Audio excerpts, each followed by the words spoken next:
है, एक तरफ लोक देवता, एक तरफ ध्यान रखना कि इनके प्रतीक चिन्ह है। बताइएगा क्या आंसर रहेगा, बताओ बताओ, शाबाश। हाँ जी, क्या आंसर रहेगा अभी?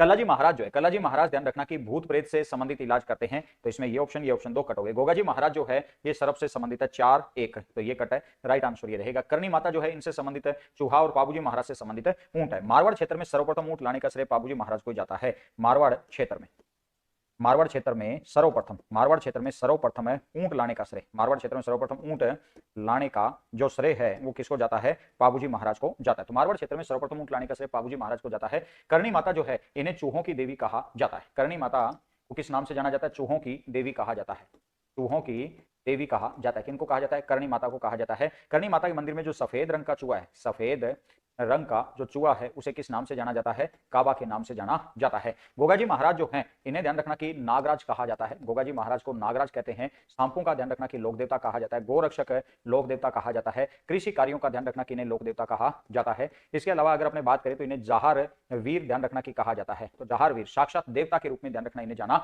जाता है, साक्षात देवता कहा जाता है। ठीक है, किनको कहा जाता है? गोगाजी महाराज को कहा जाता है। कल्लाजी महाराज जो है इन्हें ध्यान रखना कि शेष नाग का, शेष नाग का अवतार माना जाता है। कल्लाजी राठौड़ जो है इन्हें 4 हाथों वाला, 4 हाथों वाला ध्यान रखना कि लोक देवता के रूप में भी जाना जाता है। किनको जाना जाता है? कल्लाजी महाराज को जाना जाता है।